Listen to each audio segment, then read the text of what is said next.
Hello everyone, আজকে ব্লগটা সকাল সকাল স্টার্ট করে দিয়েছি।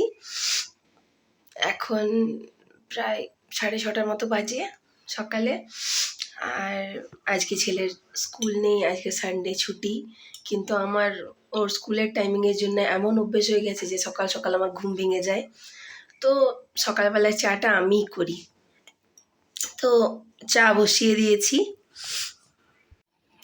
এই দেখুন চা বসিয়ে দিয়েছি। চা ফুটে গেছে, গ্যাসটা অফ করে দিলাম।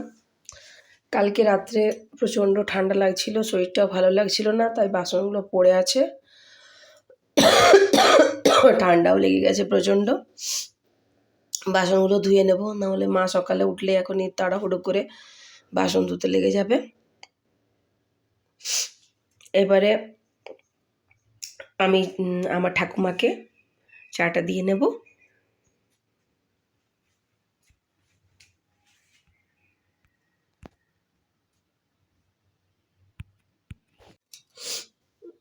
এই যে ঠাকুমাকে চাটা দিচ্ছি। আমার ঠাকুমা আগেকার মানুষ তো, গ্লাসে ছাড়া চা খেতে পারেন না, ওই জন্য চা গ্লাসেই দেওয়া হয়। আর মোটামুটি 1 গ্লাসের কাছাকাছি উনি সকালবেলায় চা খান। তো সেই জন্য সকাল সকালে আমরা চাটা বানাই। ঠাকুমা সকাল সকাল উঠে যান, বরাবরের অভ্যেস। তাহলে এরপর যাই চাটা দিয়ে নিই। আমার ঠাকুমার আবার চায়ের সাথে বাসি রুটি না হলে জমে না, সেই জন্যে ঠাকুমার জন্য রোজ বাসি রুটি রেখে দেওয়া হয় সকালে। বাসি রুটি দিয়ে চা খেতে দারুণ লাগে। আপনারা কি কখনো খেয়েছেন? আমরা তো অনেক খেয়েছি, খুব ভালো লাগে। চা দিয়ে, লাল চা হোক দুধ চা হোক, একবার ট্রাই করে দেখবেন বাসি রুটি দিয়ে চা কত ভালো লাগে। তাহলে চলুন ঠাকুমার কাছে যাওয়া যাক।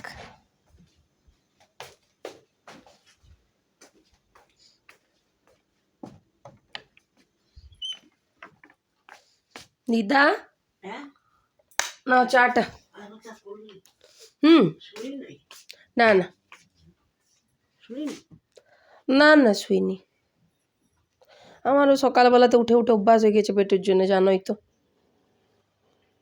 না, হলো আমার ঠাকুমা। এরপর তাড়াতাড়ি করে বাসনগুলো ধুয়ে নিতে হবে, নাহলে সকালে উঠে রান্না চাপানো খুব প্রবলেম। বাসন টাসন ধোয়া না থাকলে, বুঝতেই পারছেন, সকালবেলার থেকে উঠেই কাজ থাকে। তবে বাসন এভাবে পড়ে থাকলে কি করে ধোয়া হবে বলুন? তাই বাসনগুলো ধুইনি। পুরুলিয়াতে এই বছর রেকর্ড করার মতো ঠান্ডা, বুঝেছেন তো, গ্যাংটকের থেকেও বেশি ছাড়িয়ে গেছে। তো চলে আসুন পুরুলিয়া এই ঠান্ডায় ঘুরতে। এমনিতেই অনেকে আসে কলকাতা থেকে, বাইরে থেকে, ঠান্ডার সময় ঘুরতে অনেক মানুষ আসে।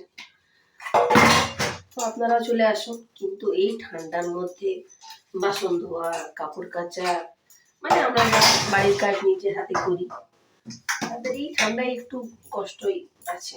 অনেকে আবার গ্লাভস পরেও করেন, কিন্তু কি করব, আমাদের সেরকম অভ্যেস করতে পারেনি। গ্লাভস পরে করলে মনেই হয় না যে পরিষ্কার হয়েছে কিনা, থালা বাসনগুলো বুঝতেই পারি না, যার জন্য আমাদের বাড়িতে সেটা হয় না। মানে আমরা ঠিক মতো স্যাটিসফাইড নই ওইভাবে বাসন মাজাতে। আমরা মোটামুটি ঘরের কাজ নিজেরাই করি, আমাদের কখনোই কাজের লোক ছিল না। আমার ঠাকুমাও পছন্দ করতেন না, তিনিও নিজের হাতেই সব কিছু করতেন। আর এখন তো ঠাকুমার বয়স হয়ে গেছে, মা কাকিমা তারাই করতো, এখনো ওরা করে যাচ্ছে। আমার ভাইয়ের বিয়ে হয়েছে, ভাইয়ের বউ আছে, ভাইয়ের বউ এখন আছে বাপের বাড়িতে।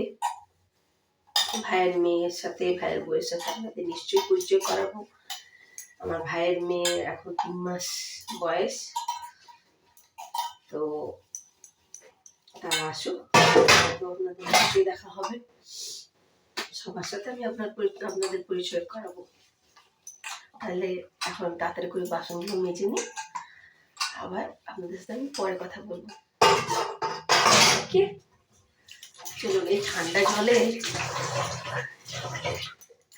বরফ গোলা জল একদম মনে হচ্ছে। রাখি, বাই।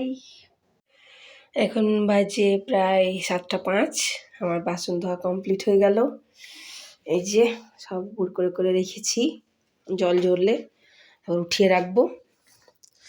এরপর আমি একটু চা খেয়ে নিই। এত ঠান্ডা জল, মানে হাতগুলো বিশ্বাস করুন বুঝতে পারছি না আছে কি নেই, হাতগুলোর একদম অবস্থা খারাপ। তো মোটামুটি হাতগুলো এখন নর্মাল হতে একটু টাইম লাগবে। যাই হোক, আমি একটু চায়ের সাথে গোলমরিচ গুঁড়ো নিতে ভালোবাসি এই শীতকালটা। আর আদা দিয়ে ছাড়া তো চা জমেই না। আদা আমার চাই, আর গোলমরিচের গুঁড়ো। গলাটাও একটু বসে আছে বুঝতেই পাচ্ছেন, ভালোই কাশি সর্দি হয়ে গেছে। কিছু করার নেই, বুঝতেই পারছেন মেয়েদের তো আর ওইরকম জল ছুবো না বা এই কাজ করবো না, ঠান্ডা লেগে যাবে, বা সকাল সকাল ছেলের স্কুল।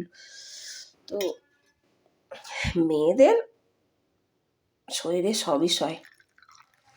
তো কষ্ট হলেও সেই ছোটোবেলার মতো জিনিসটা আর কোথায় পাবেন বলুন।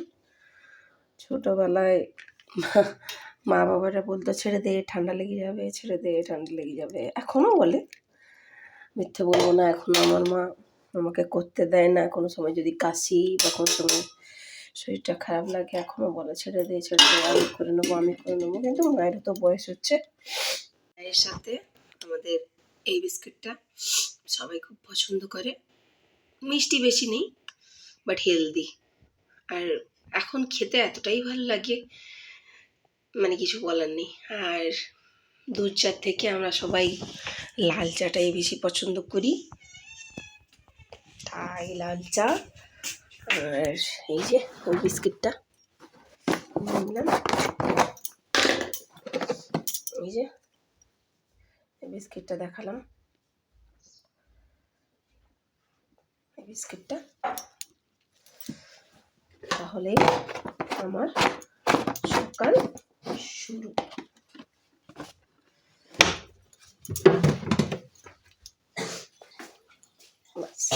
তাহলে চাটা খেয়ে নিই, আবার পরে কথা হচ্ছে, বাই।